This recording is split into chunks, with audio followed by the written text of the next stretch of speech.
సరిగ్గా చెప్పారండి. అండ్ రేట్‌లో ఒకటి గవర్నమెంట్ ఇచ్చినా సరే ఫాలో అవ్వట్లేదు. దీనివల్ల సినిమా ఎంత హిట్ అవుతుంది, ఎంత తీసుకోవచ్చు. అలాగా సార్. అసలు మెయిన్ పాయింట్ ఎలా ఉందంటే, ఒకటి సమస్య ఆలోచిస్తే, ఒక మిడ్ సైజ్ సినిమాలు, చిన్న సినిమాలు అన్నీ ఒక అండర్‌స్టాండబుల్‌లో ఒక పర్సెంటేజ్ లాగానే ఎళ్ళిపోతాయండి. ఎందుకంటే 3 రోజులు ఫుల్ ఉండి, మండే నుంచి ఇది ఉంటే మొత్తం మీద పర్సెంటేజ్ లాగా ఎళ్తాయండి.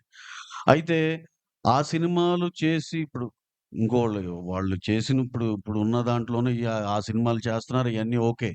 కానీ పెద్ద సినిమాలు ఎవరి దగ్గర ఉన్నాయో, మీ దాంట్లో నాకు షేర్ కావాలన్నట్టుంది.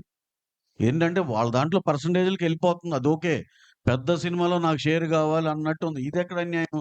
ఇప్పుడు మీ మిడ్ సైజ్ సినిమాలు 150, 200 సినిమాలు 150, 170 సినిమాలొస్తే అన్ని పర్సెంటేజ్‌లు హ్యాపీగా ఎళ్తున్నాయి. ఆ వచ్చే 6, 7 సినిమాల్లో అదేంటి నువ్వు ప్రొడ్యూసర్ అయినా సరే, నువ్వు డిస్ట్రిబ్యూటర్ అయినా సరే, నాకు కావాల్సిందే నీ డబ్బులు. ఇదెక్కడ అన్యాయం? కావాల్సిందేంటండి? అంటే అదేమంటే ఇక అందుకనే కూర్చొని మాట్లాడుకుంటూ ఒక ఎకో సిస్టమ్‌లో ఎవరిది ఏం లైను, ఎవరిది ఎక్కడి దాకా ఎళ్ళొచ్చు అన్నీ క్లారిటీగా మాట్లాడుకోవటానికి ఉంటుంది. ఇప్పుడు దీని తర్వాత మా ఈ 'ఫౌజీ' ఉన్నాయి. ఇంకా పెద్ద సినిమాలున్నాయి. మీరు ఇంటెన్షనల్‌గా ఇబ్బంది పెడదామా అన్నట్టు ఉంది గానీ, ఇదొక సమస్య ఉంది. దీన్నొక సొల్యూషన్ చేసుకుందామా అన్నట్టు ఏమి అనిపియట్లా మరి. డన్. సిటీలో 23 థియేటర్‌లని హోల్డ్ చేశారు. 23 థియేటర్లు పర్సెంటేజ్‌లో ఏస్తేనే ఏస్తామని చెప్పి లిస్ట్ ఇచ్చారు మన తెలంగాణ ఛాంబర్ నుంచి. ఆ 23 థియేటర్లలో అన్ని లెస్సీలున్న థియేటర్లే. ఎవరి ఓనర్‌లు గాదు. ఇప్పుడు ఈళ్ళందరూ మాకు నష్టాలొస్తున్నాయి. లెస్సీలు చెప్పేదేంటి ఈళ్ళందరూ మాకు నష్టాలొస్తున్నాయి కాబట్టి మీరు పర్సెంటేజ్ చేయాలంటున్నారు. నష్టాలొస్తున్న వ్యాపారం ఎవరు చేయమంటున్నారు ఆళ్ళని? ఆళ్ళని మేము థియేటర్లు వదిలేయమనే అడుగుతున్నాం. ఆ థియేటర్లు వదిలేయండి. మేము ఆ సినిమాలు ఇప్పుడు మాయున్నాయి రిలీజ్‌లకి మేము ఓనర్‌లతో మాట్లాడుకొని ఓ ఫేవరబుల్ టర్మ్స్‌లో మేము టేక్ ఓవర్ చేసుకుని థియేటర్స్‌ని మేము రిలీజ్ చేసుకుంటున్నాం. మీరు లాస్ వస్తుందంటున్నారు కదా! లాస్ వస్తున్నా థియేటర్‌లు పట్టుకొని ఎలాడాల్సిన పనే ఉంది. వదిలేయొచ్చు కదా! అంత త్యాగాలు చేయాల్సిన అవసరం ఏం లేదు కదా! వదిలేయొచ్చు కదా థియేటర్‌లు. మరి లాస్ రాకపోతే ఎందుకు పట్టుకొని ఎలాడుతున్నారు థియేటర్‌లని?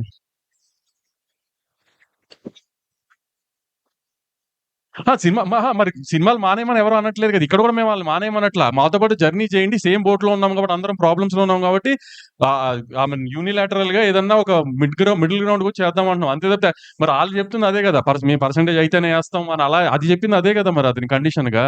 ఇప్పుడు ప్రొడ్యూసర్ ప్రాబ్లమ్‌లో ఉన్నాడని అతను ఆలోచించి ఏం మాట్లాడట్లేదు కదా! అటు ఎగ్జిబిషన్ సెక్టర్ నుంచి ఎవరు. మరి దాని అర్థం ఏంటి ఇంకా?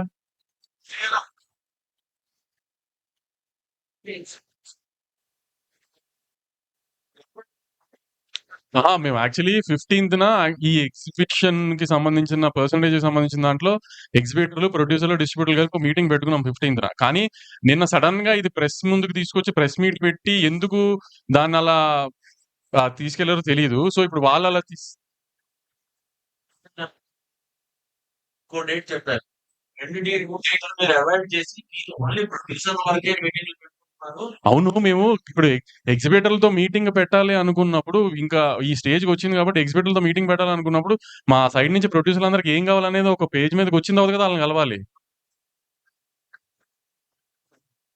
సరే ఆళ్ళకి అక్కడ అలా కన్వే అవ్వలేదు కాబట్టి మేము కూడా ప్రెస్ ముందుకొచ్చి కన్వే చేద్దామని ప్రెస్ ముందుకొచ్చాం.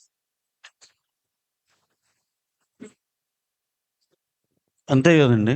రెంటల్‌కే చేయాలి. ఇప్పుడు అదే కదండీ చెప్తుంది. ఆల్రెడీ ప్రొడక్షన్‌లో ఉన్న సినిమాలు కాస్ట్ ఆఫ్ ప్రొడక్షన్ కాదండి. ఇప్పుడు దీంట్లో సార్ ఈ కండిషన్స్‌లో ఇంకో ఆలోచిస్తేనండి, ఇప్పుడు రన్నింగ్‌లో ఉండి, రిలీజ్‌కి దగ్గరుండి 50% అయిన సినిమాలు ఇయన్నీ ఎందుకంటే మేము ప్రాసెస్‌లో ఉన్నప్పుడే ఓటీటీలు సగమైపోయి, శాటిలైట్‌లు అవ్వక, నాన్ థియేట్రికల్ ఇబ్బందులు ఇయన్నీ ఫేస్ చేసాం.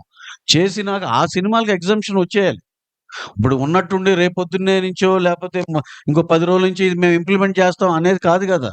అది ఎందుకంటే ఈ ఫస్ట్ కండిషన్ ఈ సినిమాలకి ఎగ్జంప్షన్ రావాలి. నెక్స్ట్ మీరు వీపీఎఫ్‌లు అన్నీ మీరు బేర్ జేసుకోవాలి. నెక్స్ట్ అక్కడున్న కండిషన్ గ్రేడింగ్ ఆఫ్ థియేటర్ జరగాలి. రన్ ట్రాక్ పెట్టాలి. ఇలాంటివి చాలా చాలా పాయింట్స్ ఉన్నాయి. ఇయన్నీ కూడా ఫుల్‌ఫిల్ చేసుకున్నాక ఇద్దరం ఉభయులం కలిసి okay. We are entering into the system అని ఎళ్తాం. ఇప్పుడు మూసాపేటలో ఒక్క నిమిషం. మూసాపేటలో మొన్న ఒక మల్టీప్లెక్స్‌ని బాగా డెవలప్ చేశారు. ఈ మధ్య కాలంలోనే ఒక మల్టీప్లెక్స్‌ని మూసాపేటలో బాగా డెవలప్ చేశారు. నిన్న కూర్చున్న ఒక పెద్ద ఎగ్జిబిటర్. దాని ఎదురుగుండానే మనందరికీ బాగా అలవాటైన ఒక సింగిల్ స్క్రీన్ ఉంది. దాన్ని ఇప్పటిదాకా డెవలప్ చేయట్లా. దాన్ని డెవలప్ ఇప్పుడు ఒకవేళ ఓనర్ చేద్దామన్నా కూడా చేయనివ్వట్లా. ఎందుకు ఇప్పుడు సింగిల్ స్క్రీన్ ఎంత బాగా డెవలప్ చేస్తే అంత బాగా జనం వెళ్తారు కదా! అంటే ఎదురుగా ఉన్న మల్టీప్లెక్స్ డెవలప్ చేయొచ్చు. జనాలు దానికెళ్ళాలి. సింగిల్ స్క్రీన్స్ మాత్రం కుప్పతొట్టులో ఉండి వాసన వస్తూ ఉండాలి. అంతేనా? దాన్ని డెవలప్ చేయనివ్వరా? ఒకసారి చెప్తున్నానండి నేను. మా విమల్ థియేటరే అండి. విమల్ థియేటర్ ఉంది సార్. కోట్లు ఖర్చు పెట్టి రెనోవేట్ చేసాం.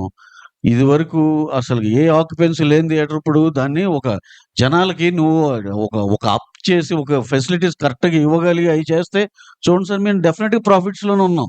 మేము చెప్తున్నాం అది రెంటల్‌లో ఏసి ప్రాఫిట్‌లో ఉన్నాం. అంటే ఏంటి కిటుకంతా ఎక్కడుంది? థియేటర్‌ని రెనోవేట్ చేయండిరా నాకు శుభ్రంగా వాళ్ళు వచ్చి హ్యాపీగా ఎంజాయ్ చేసి ఎళ్ళే ఫెసిలిటీస్ ఇవ్వండి.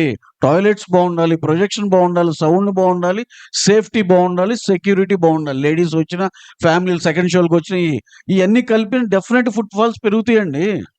వైజాగ్ ఉంది. వైజాగ్‌లో ఫ్లెక్స్‌ల కంటే సింగిల్ స్క్రీన్స్ రెవెన్యూ ఎక్కువ. ఎందుకంటే అక్కడ జగదాంబ గాని, మెలోడీ గాని, శరత్ గాని, సంగం గాని ఈ థియేటర్‌లన్నీ చాలా బావుంటాయి వైజాగ్ సింగిల్ స్క్రీన్స్. కాబట్టి దాని రెవెన్యూ ఎక్కువ అక్కడ ఫ్లెక్స్‌ల కంటే. ఇక్కడ కూడా సింగిల్ స్క్రీన్స్‌ని చేస్తే రెవెన్యూ పెరుగుతుందేమో తెలీదు గదా! ఇప్పుడు మల్లికార్జున భ్రమరాంబ ఒక పెద్ద ఎగ్జిబిటర్ దగ్గర లీజ్‌లో ఉన్నాయి. గత 20 ఏళ్లగానో, 10 ఏళ్లగానో. దాన్ని ఎందుకు డెవలప్ చేయట్లా? ఎందుకు దాన్ని బెటర్ చేయట్లా? శ్రీరాములు ఎందుకు బెటర్ చేయట్లా? గోకుల్ ఎందుకు బెటర్ చేయట్లేదంటే ఎవరి దగ్గర ఆన్సర్స్ లేవు గదా! అయన్నీ చేయట్లేదు గానీ దాని చుట్టుపక్కల అన్నీ వస్తున్న మల్టీప్లెక్స్ అన్ని మంచి మంచి మల్టీప్లెక్స్‌లు వస్తున్నాయి. ఆ మల్టీప్లెక్స్‌లకి రెవెన్యూ వెళ్తుంది. ఆ మల్టీప్లెక్స్‌లకి ఫీడింగ్ వెళ్తుంది. కొన్ని రోజులు మీరు నిజంగా సింగిల్ స్క్రీన్స్ గురించి అంత ఆలోచించాలి. కొన్ని రోజులు మల్టీప్లెక్స్‌కి ఫీడింగ్ ఆపేసి సింగిల్ స్క్రీన్స్‌కి సినిమా ఇవ్వండి. మల్టీప్లెక్స్ ఉన్న చోట మల్టీప్లెక్స్ ఇవ్వకుండా పక్కన ఉన్న సింగిల్ స్క్రీన్‌కి ఇవ్వండి. అంత నిజంగా సింగిల్ స్క్రీన్ మీద ప్రేమ ఉన్నోళ్ళైతే ఫస్ట్ మీ మల్టీప్లెక్స్‌లో షోలు పడిపోవాలి. అంతా అయిపోయిందో సింగిల్ స్క్రీన్‌కి సినిమా ఇస్తున్నారు. కొన్ని కొన్ని చోట్ల సింగిల్ స్క్రీన్ ఉన్న మల్టీప్లెక్స్‌కి ఇచ్చి సింగిల్ స్క్రీన్స్‌కి ఇవ్వరు బీసీల్లో. మీ మీ మీ ఫ్లెక్స్‌లు ఉన్న చోట. అట్లాంటప్పుడు మీకు ఎగ్జిబిటర్ గుర్తురాడు, సింగిల్ స్క్రీన్ గుర్తురావు, ఏమీ గుర్తురావు. మీ ఫ్లెక్స్‌లు గుర్తొస్తాయి, మీ రెవెన్యూ గుర్తొస్తుంది. ఈ ఏదన్నా పక్క పెద్ద సినిమా వస్తుంది, ప్రాబ్లమ్ ఉంది అనగానే మీకు ఎగ్జిబిటర్‌లో సింగిల్ స్క్రీన్స్ గుర్తొచ్చేస్తాయా?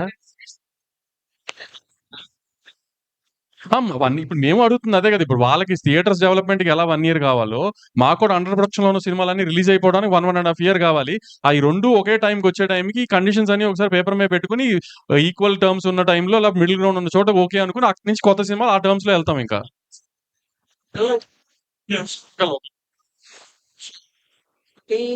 వాళ్ళేంటంటే